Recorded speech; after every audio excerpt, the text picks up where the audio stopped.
দুই নম্বর হলো আমাদের নবীর নাম আল্লাহ রাব্বুল আলামিন আহমদ রেখেছেন।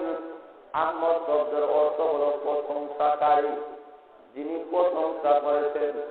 আল্লাহ রাব্বুল আলামিন বলেছেন আমাদের নবীর নাম আহমদ। আকাশের মধ্যে আল্লাহর নবীর নাম প্রসিদ্ধ নাম হলো আহমদ। এই কারণে তাফসীরের কিতাবের মধ্যে উল্লেখ করা হয়েছে আদম আলাইহিস সালামকে আল্লাহ রাব্বুল আলামিন তখন পর্যন্ত আল্লাহ সৃষ্টি করেন নাই। এর ভিতরে আল্লাহর নবী বিশ্ব নবী রহমতুল আলামিন আল্লাহর আরশের কাছে গিয়া একবার দুইবার নয়, 1 বছর 2 বছর নয়, 12,000 বছর মহান আল্লাহ রাব্বুল আলামিন প্রশংসা কীর্তন করেছেন। সুবহানাল্লাহ। এই কারণে আমাদের নবীর নাম হলো আহমদ এবং মুহাম্মদ। এর নামে বোঝা যায় আমাদের নবীর বৈশিষ্ট্য আলাদা। জোরা বলেন ঠিক না? আরো জোরা বলেন ঠিক না? এমন নবীকে আল্লাহ আমাদের জন্য আদর্শ মডেল বানাইলেন। আল্লাহ রাব্বুল আলামিন বলেন কাল মার্কসকে আমি আল্লাহ তোমাদের জন্য আদর্শ মডেল বানাই নাই, লেনিনকে তোমাদের জন্য আদর্শ মডেল বানাই নাই, ডারউইনকে আমি আল্লাহ তোমাদের জন্য আদর্শ মডেল বানাই নাই, নীল আর্মস্ট্রংকে আমি আল্লাহ তোমাদের জন্য আদর্শ মডেল বানাই নাই। আমি যাকে মডেল বানাইছি তিনি নাম বিশ্ব নবী মুহাম্মদুর রাসূলুল্লাহ। জোরে বলেন সাল্লাল্লাহু আলাইহি ওয়াসাল্লাম। আল্লাহ রাব্বুল আলামিন এমন নবীকে আদর্শ মডেল বানাইলেন। তোরে আসল নবীকে আল্লাহ আদর্শ মডেল বানিয়েছে। আমাদের নবীর 63 বছর জিন্দেগি। এই 63 বছর জিন্দেগিটাকে 2 ভাগে বিভক্ত করা হয়। একটা হলো নবুয়তের পূর্বের জিন্দেগি, আরেকটা হলো নবুয়তের পরের জিন্দেগি। নবুয়তের পূর্বের জিন্দেগিটাকে কাবলান নবুয়ত বলা হয়, আর নবুয়তের পরের জিন্দেগিটাকে বাদান নবুয়ত বলা হয়। আল্লাহর নবী নবুয়তের পূর্বে জিন্দেগিটাকে 40 বছরের জিন্দেগি বলা হয়। এই 40 বছরের ভিতরে জন্ম থেকে নিয়ে 40 বছরের ভিতরে আল্লাহ নবী যা করেছেন একটাই উম্মতের জন্য আদর্শ নয়, উম্মতের জন্য করণীয় নয়। উম্মতরা চেষ্টা করে এইগুলা করতে পারবে না। বলেন ঠিক না? যেমন বোঝার লাগে একটা উদাহরণ দিই। আল্লাহ নবী বিশ্ব নবী রহমতুল আলামিন জন্মগ্রহণ করার সময় মা আমিনা ডাক দেয়া বলেন হে দুনিয়ার মহিলারা, দুনিয়াতে সন্তানাদি দুনিয়াতে আসলে যেমন মার প্রথম বেদনা শুরু হয়, আমি মা আমিনা বলতে চাই আমার ছেলে মুহাম্মদ দুনিয়াতে আসার সময় আমি মা আমিনার পেটের মধ্যে প্রথম বেদনা শুরু হয় না। আর আপনি বলেন সুবহানাল্লাহ। এই আদর্শ কি দুনিয়ার কোনো মানুষ পালন করতে পারবে? কোন মহিলারা পালন করতে পারবে? 2 নম্বর হলো মা আমিনা ডাক দিয়ে বলেন এ দুনিয়ার মানুষেরা, আমার ছেলে মুহাম্মদ যখন দুনিয়াতে এসেছিল তখন খতনাকৃত অবস্থায় দুনিয়াতে এসেছিল। 3 নম্বর হলো আমার ছেলে মুহাম্মদ দুনিয়াতে আসার সময় মা আমিনা ডাক দিয়ে বলেন দুনিয়ার সন্তানের দুনিয়াতে আসার করে নার কাটা হয়, কিন্তু আমার ছেলে মুহাম্মদ দুনিয়াতে আসার সময় নার কাটা অবস্থায় দুনিয়াতে এসেছে।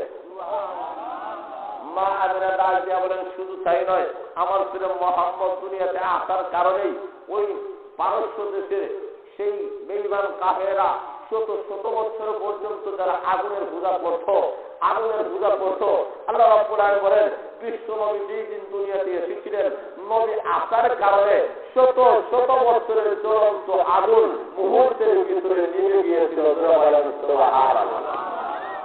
শুধুমাত্র তাই নয়, আল্লাহর নবী বিশ্ব নবী রাহমাতুল আলামিন দুনিয়াতে আসার কারণে যেই 360টা দেবতা কাবা শরীফের ভিতরের মধ্যে ছিল, আল্লাহর নবী দুনিয়াতে আসার কারণেই যেই দিন জন্মগ্রহণ করেছিলেন নবীর কারণেই ওই 360 দেবতা কাবা শরীফের ভিতরে কেউ হইলে হাত পাও নাক কান ভাঙ্গা আতুরিয়া হয়ে রয়েছে। এই আদর্শ একমাত্র বিশ্ব নবী, এই একমাত্র বিশ্ব নবীর এইগুলা দুনিয়ার কোনো মানুষ বাস্তবায়ন করতে পারবে না, পালন করতে পারবে না। জোরা বলেন ঠিক না? শুধুমাত্র তাই নাই, মা আমিনা ডাক দেয়া বলেন আমার ছেলে দুনিয়াতে আসার পরে সর্বপ্রথম আমার ছেলের জবান থেকে উচ্চারণ হয়েছিল আল্লাহু আকবার কাবীরা ওয়ালহামদুলিল্লাহি হামদান কাসীরা ওয়া সুবহানাল্লাহি বুকরাতান ওয়া আসীলা। আল্লাহর নবী রহমাতুল আলামিন যখন দুনিয়াতে এসেছিলেন, আসার পরে আল্লাহ নবীর জবান থেকে সর্বপ্রথম ওই কুলেমা, ওই দোয়াগুলো উচ্চারণ হয়েছে, এ দুনিয়ার মানুষেরা রে, তোমরা দুনিয়াতে আসার পরে এমন শব্দ তোমাদের জবান থেকে উচ্চারণ হওয়া সম্ভব হবে না। এইগুলা একমাত্র বিশ্ব নবীর আদর্শ, একমাত্র বিশ্ব নবীর জন্য আলাদা বৈশিষ্ট্য, বিশ্ব নবীর আলাদা গুণ। এইগুলা দুনিয়ার কোনো মানুষ চেষ্টা করলেও পারবে না। এমনকি তফসিরের কিতাবে উল্লেখ করা হয়েছে, আল্লাহ নবী বিশ্ব নবীর রহমতুল আলামিনের গানের মধ্যে এমন সুগ্রাণ ছিল, মিসকে আম্বরের সেইতে বিশ্ব নবীর গানের মধ্যে আরো বেশি সুগ্রাণ ছিল। শুধু তাই নয়, তফসিরের কিতাবে উল্লেখ করা হয়েছে আল্লাহ নবী পেশাবের মধ্যে সুগন্ধ ছিল, পায়খানার মধ্যে সুগন্ধ ছিল। আল্লাহ নবী যখন পেশাব পায়খানা করতেন, এই পেশাব পায়খানা পর্যন্ত মুহূর্তের ভিতরে মাটি খেয়ে ফেলত। সুবহানাল্লাহ। এইভাবে আল্লাহ নবী 40 বছরের ভিতরে আল্লাহ নবী যা করেছেন, যত কাজ করেছেন, সবগুলা নবীর জন্য বৈশিষ্ট্য, নবীর জন্য গুণ। এইগুলা উম্মতরা চেষ্টা করলেও পারবে না। তবে 40 বছরের জিন্দেগি, এই কয়েকটা উদাহরণের মাধ্যমে আপনারা বুঝতে পেরেছেন যে এই 40 বছরের ভিতরে আল্লাহ নবী যা করেছেন, একটাই উম্মতের জন্য করণীয় নয়। উম্মত যারা চেষ্টা করলে এইগুলা কখনো পালন করা সম্ভব হবে না। বলেন ঠিক না ঠিক? 40 বছরের পরের জিন্দেগিটাকে আবার দুই ভাগে বিভক্ত করা হয়। একটা বলা হয় মক্কি জিন্দেগি, আরেকটা হলো মদিনী জিন্দেগি। মক্কি জিন্দেগি হলো 13 বছর জিন্দেগি থেকে মক্কি জিন্দেগি বলা হয়। আল্লাহ নবী বিশ্ব নবী রহমতুল আলামিন মক্কার মধ্যে ইসলামের দাওয়াত দিলেন, কুরআনের আওয়াজ সারা বিশ্বের মধ্যে আল্লাহ নবী বিশ্ব নবী রহমতুল আলামিন পৌঁছাইয়া দিলেন। আল্লাহু আকবার। 40 বছর একদিন যখন অতিবাহিত হলো, তখন আল্লাহ রাব্বুল আলামিন আমাদের নবীর কাছে আল্লাহ কুরআন নাযিল করলেন। সূরা আলাকের 5টি আয়াত জিবরাইল আলাইহিস সালাম নাযিল করে চলে গেলেন। তখন থেকে ইসলামের দাওয়াত দেওয়া শুরু হইল। এখন থেকে বিশ্ব নবীকে আল্লাহ ঘোষণা দেন, সকল বিশ্ব নবী আর বসে থাকতে হবে না, এবার ইসলামের পক্ষেই কথা বলতে হবে। কুরআন সারা বিশ্বের মধ্যে পৌঁছায় দিতে হবে, আপনার আদর্শ সারা বিশ্বের মধ্যে পৌঁছায় দিতে হবে। যখন থেকে আল্লাহ নবী ইসলামের দাওয়াত দেওয়া শুরু করেন, তখন থেকে বেঈমান কাফেররা আর নবীকে ভালোবাসে না। বলেন ঠিক না? আরবরা বলেন। কিন্তু আল্লাহ নবী দাওয়াত বন্ধ করে না, নবী দাওয়াত দেওয়া শুরু করেছেন। দাওয়াত দিতে গিয়ে নবী নির্যাতিত হলেন, সাহাবায়ে কেরাম ইসলামের দাওয়াত দিতে গেলেন, দাওয়াত দিতে গিয়ে সাহাবায়ে কেরাম নির্যাতিত হলেন, নিষ্পেষিত হলেন। আল্লাহু আকবার। হযরত বেলাল রাদিয়াল্লাহু তাআলা ইসলাম ধর্ম গ্রহণ করার কারণে এমন নির্যাতিত হইলেন। আল্লাহু আকবার।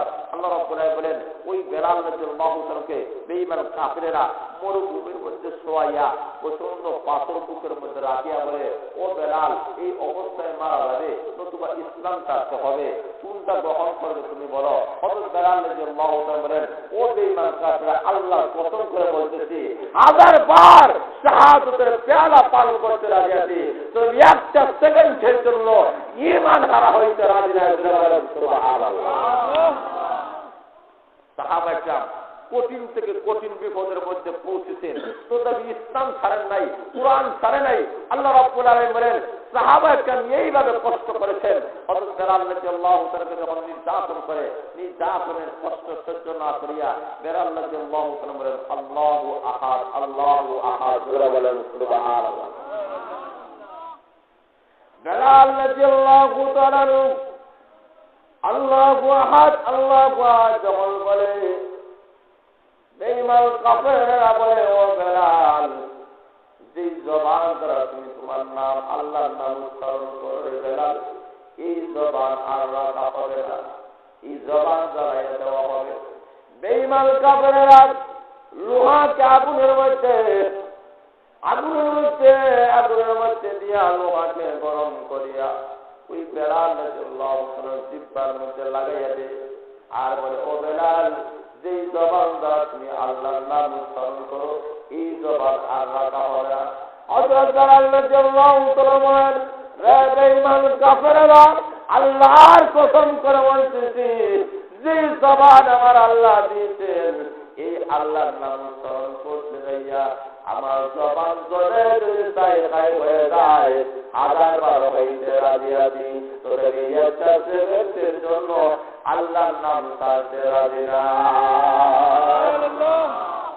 হযরত বেলাল রাদিয়াল্লাহু তাআলা আনহুকে এইভাবে বেঈমান কাফেররা যখন পরপর যখন আঘাত করে, এই আঘাতের অবস্থা দেখিয়া আবু বকর সিদ্দিক রাদিয়াল্লাহু তাআলা উনি যখন রাস্তা দিয়া যায়, বেলালের করুণ অবস্থা দেখিয়া আবু বকর সিদ্দিক রাদিয়াল্লাহু তাআলা বেলাল রাদিয়াল্লাহু তাআলা পরিত করে আনলেন।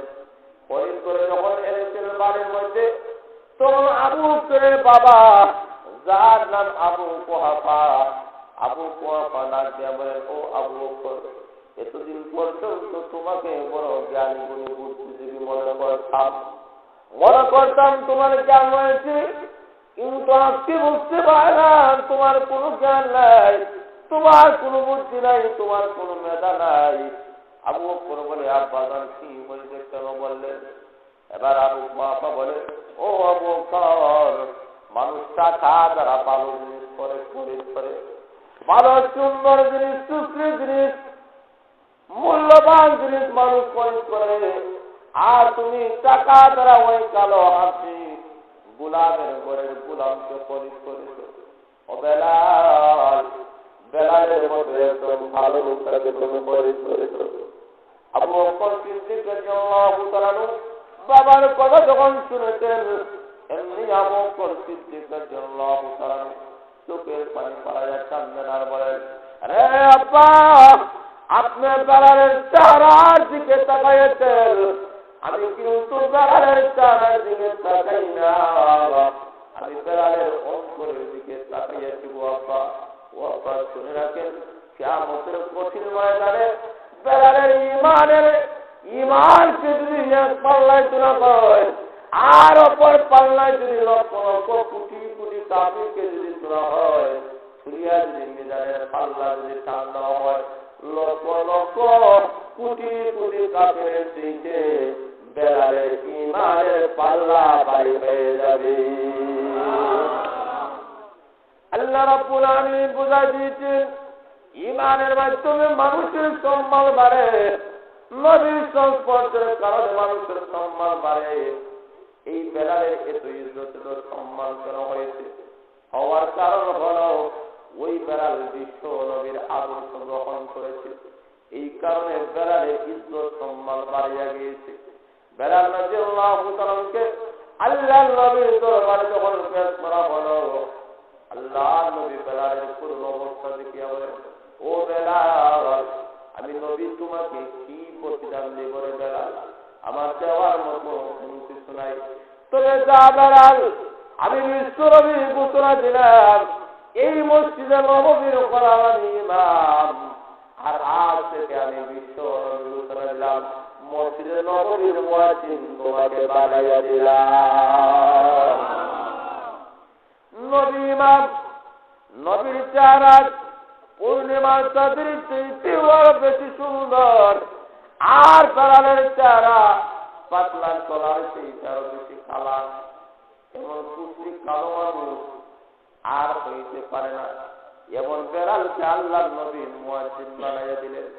বেলাল রাদিয়াল্লাহু তাআলা মুয়াজ্জিন হইয়া যখন আযান দেয়, আযান যখন দেয়, আল্লাহু আকবার, আল্লাহু আকবার, আশহাদু আল্লা ইলাহা ইল্লাল্লাহ, আশহাদু আল্লা ইলাহা ইল্লাল্লাহ, এমনি বেঈমান কাফেররা বলে, ও বিশ্ব নবী, ওই বেলাল